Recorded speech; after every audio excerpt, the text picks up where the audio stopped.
शकटभंजन और तृणाव्रत उद्धार। राजा परीक्षित ने पूछा, प्रभो, सर्वशक्तिमान भगवान श्रीहरि अनेकों अवतार धारण करके बहुत सी सुंदर एवं सुनने में मधुर लीलाएं करते हैं। वे सभी मेरे हृदय को बहुत प्रिय लगती हैं। उनके श्रवण मात्र से भगवत संबंधी कथा से अरुचि और विविध विषयों की तृष्णा भाग जाती है। मनुष्य का अंतकरण शीघ्र से शीघ्र शुद्ध हो जाता है। भगवान के चरणों में भक्ति और उनके भक्तजनों से प्रेम भी प्राप्त हो जाता है। यदि आप मुझे उनके श्रवण का अधिकारी समझते हो तो भगवान की उन्हीं मनोहर लीलाओं का वर्णन कीजिए। भगवान श्री कृष्ण ने मनुष्य लोक में प्रकट होकर मनुष्य जाति के स्वभाव का अनुसरण करते हुए जो बाल लीलाएं की हैं, अवश्य ही वे अत्यंत अद्भुत। इसलिए आप उन सब की तथा दूसरी बाल लीलाओं का भी वर्णन कीजिए। शुकदेव जी कहते हैं, परीक्षित, एक बार भगवान श्री कृष्ण के करवट बदलने का अभिषेक उत्सव मनाया जा रहा था। उसी बीच उनका जन्म नक्षत्र भी था। घर में बहुत सी स्त्रियों की भीड़ लगी थी। गाना बजाना हो रहा था। सभी स्त्रियों के बीच में खड़ी हुई सती साध्वी यशोदा जी ने अपने पुत्र का अभिषेक किया। उस समय ब्राह्मण लोग मंत्र पढ़कर आशीर्वाद दे रहे थे। नंद रानी यशोदा जी ने ब्राह्मणों का खूब पूजन सम्मान किया। उन्हें अन्न, वस्त्र, माला, गाय आदि मुंह मांगी वस्तुएं दी। जब यशोदा ने उन ब्राह्मणों द्वारा स्वस्ति वाचन कराकर स्वयं बालक के नहलाने आदि का कार्य संपन्न कर दिया, तब यह देखकर कि मेरे लल्ला के नेत्रों में नींद आ रही है, अपने पुत्र को धीरे से शैया पर सुला दिया। थोड़ी देर में श्याम सुंदर की आंखें खुली तो वे स्तनपान के लिए रोने लगे। उस समय मनस्विनी यशोदा जी उत्सव में आए हुए ब्रजवासियों के स्वागत सत्कार में बहुत ही तन्मय हो रही थी, इसलिए उन्हें श्री कृष्ण का रोना सुनाई नहीं दिया। तब श्री कृष्ण रोते रोते अपने पांव उछालने लगे। शिशु श्री कृष्ण एक छकड़े के नीचे सोए थे। उनके पांव अभी लाल लाल कोंपलों के समान बड़े ही कोमल और नन्हे थे, परंतु वे नन्हा सा पांव लगते ही विशाल छकड़ा उलट गया। उस छकड़े पर दूध, दही आदि अनेक रसों से भरी मटकियां और दूसरे बर्तन रखे हुए थे। वे सब के सब फूट गए और छकड़े के पहिए तथा धुरे अस्त व्यस्त हो गए। उसका जुआ फट गया। करवट बदलने के उत्सव में जितनी भी स्त्रियां आई थीं, वे सब यशोदा, रोहिणी, नंद बाबा और गोपगण इस विचित्र घटना को देखकर व्याकुल हो गए और आपस में कहने लगे, अरे ये क्या हुआ? ये छकड़ा अपने आप कैसे उलट गया? वे इसका कोई कारण निश्चित न कर सके। वहां खेलते हुए बालकों ने गोपों और गोपियों से कहा कि इस कृष्ण ने ही रोते रोते अपने पांव की ठोकर से इसे उलट दिया, इसमें कोई संदेह नहीं। परंतु गोपों ने उसे बालकों की बात मानकर उस पर विश्वास नहीं किया। ठीक ही है, वे गोप बालक के उस अनंत बल को नहीं जानते थे। यशोदा जी ने समझा यह किसी ग्रह आदि का उत्पात है। उन्होंने अपने रोते हुए लाडले बालक को गोद में लेकर ब्राह्मणों से वेद मंत्रों के द्वारा शांति पाठ कराया और फिर वे उसे स्तन पिलाने लगी। बलवान गोपों ने छकड़े को फिर सीधा किया। उस पर पहले की तरह सारी सामग्री रख दी। ब्राह्मणों ने हवन किया और दही, अक्षत, कुश तथा जल के द्वारा भगवान और उस छकड़े की पूजा की, जो किसी गुणों में दोष नहीं निकालते, झूठ नहीं बोलते, दंभ, ईर्ष्या और हिंसा नहीं करते तथा अभिमान से रहित हैं। उन सत्यशील ब्राह्मणों का आशीर्वाद कभी विफल नहीं होता। यह सोचकर नंद बाबा ने बालक को गोद में उठा लिया और ब्राह्मणों से साम, ऋक और यजुर्वेद के मंत्रों द्वारा संस्कृत एवं पवित्र औषधियों से युक्त जल से अभिषेक कराया। उन्होंने बड़ी एकाग्रता से स्वसत्ययन पाठ और हवन कराकर ब्राह्मणों को अति उत्तम अन्न का भोजन कराया।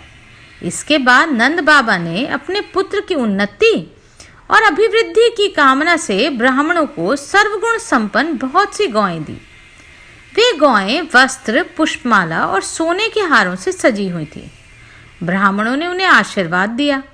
यह बात स्पष्ट है कि जो वेदवत्ता और सदाचारी ब्राह्मण होते हैं, उनका आशीर्वाद कभी निष्फल नहीं जाता। एक दिन की बात है, सती यशोदा ने अपने प्यारे लला को गोद में लेकर दुलार रही थी। सहसा श्री कृष्ण चट्टान के समान भारी बन गए। वे उनका भार न सह सकीं। उन्होंने भार से पीड़ित होकर श्री कृष्ण को पृथ्वी पर बैठा दिया। इसी नई घटना से वे अत्यंत चकित हो गईं। इसके बाद उन्होंने भगवान पुरुषोत्तम का स्मरण किया और घर के काम में लग गईं। तृणावत नाम का एक दैत्य था। वह कंस का निजी सेवक था। कंस की प्रेरणा से ही बवंडर के रूप में वह गोकुल में आया और बैठे हुए बालक श्री कृष्ण को उड़ाकर आकाश में ले गया। उसने ब्रजरस से सारे गोकुल को ढक दिया और लोगों के देखने की शक्ति हर ली। उसके अत्यंत भयंकर शब्द से दसों दिशाएं कांप उठी। सारा वज्र घड़ी तक रज और तम से ढका रहा। यशोदा जी ने अपने पुत्र को जहां बैठा दिया था, वहां जाकर देखा तो श्री कृष्ण वहां नहीं थे। उस समय तृणाव्रत ने बवंडर रूप से इतनी बालू उड़ा रखी थी कि सभी लोग अत्यंत उद्विग्न और बेसुध हो गए थे। उन्हें अपना पराया कुछ भी नहीं सूझ रहा था। इस जोर की आंधी और धूल की वर्षा में अपने पुत्र का पता ना पाकर यशोदा को बड़ा शोक हुआ। वे अपने पुत्र की याद में बहुत ही दीन हो गईं और बछड़े के मर जाने पर गाय की जो दशा हो जाती है, वही दशा उनकी हो गई। वे पृथ्वी पर गिर पड़ी। बवंडर के शांत होने पर जब धूल की वर्षा का वेग कम हो गया, तब यशोदा जी के रोने का शब्द सुनकर दूसरी गोपियां वहां दौड़ी आईं।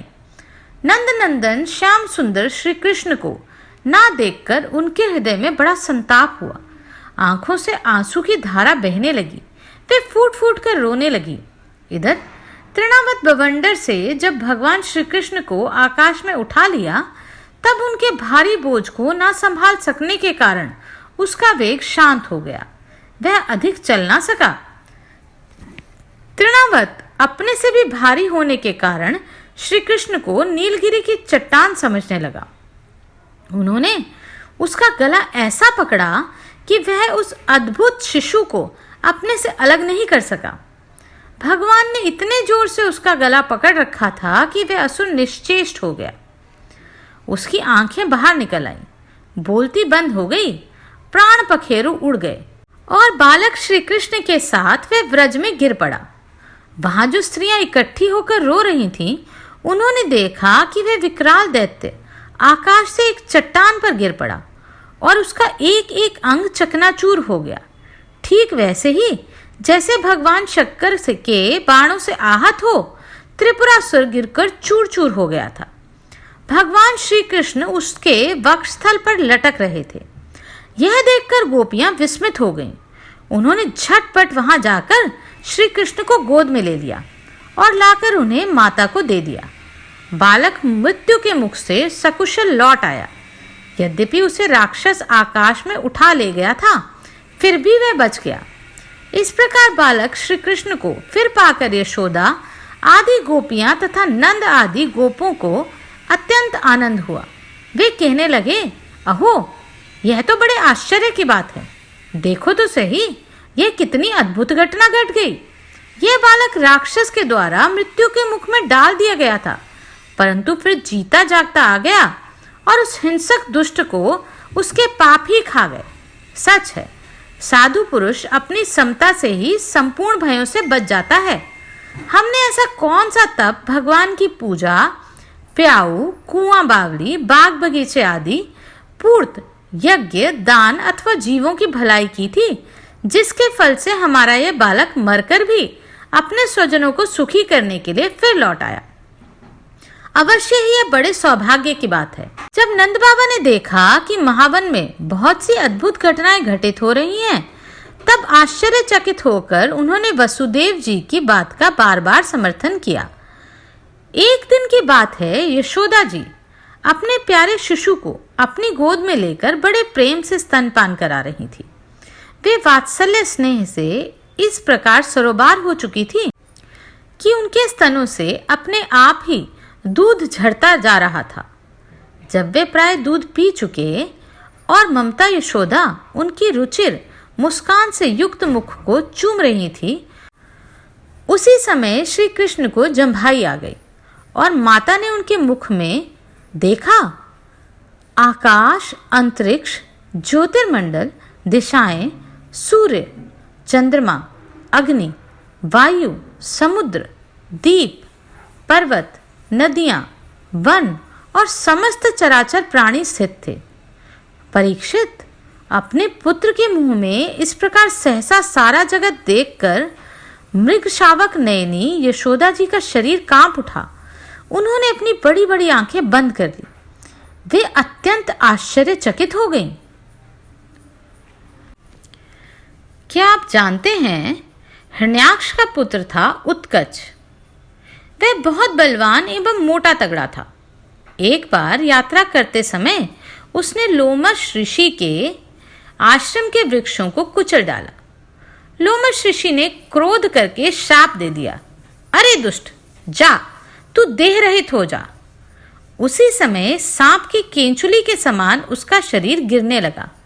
वह धड़ाम से लोमश ऋषि के चरणों पर गिर पड़ा और प्रार्थना की, कृपा सिंधो, मुझ पर कृपा कीजिए। मुझे आपके प्रभाव का ज्ञान नहीं था, मेरा शरीर लौटा दीजिए। लोमश जी प्रसन्न हो गए। महात्माओं का शाप भी वर हो जाता है। उन्होंने कहा, वैवस्वत मनवंत्र में श्री कृष्ण के चरण स्पर्श से तेरी मुक्ति हो जाएगी। वही असुर छकड़े में आकर बैठ गया था और भगवान श्री कृष्ण के चरण स्पर्श से मुक्त हो गया। तथा पांडु देश में सहस्त्राक्ष नाम के एक राजा थे। वे नर्मदा तट पर अपनी रानियों के साथ विहार कर रहे थे। उधर से दुर्वासा ऋषि निकले, परंतु उन्होंने प्रणाम नहीं किया। ऋषि ने शाप दिया, तू राक्षस हो जा।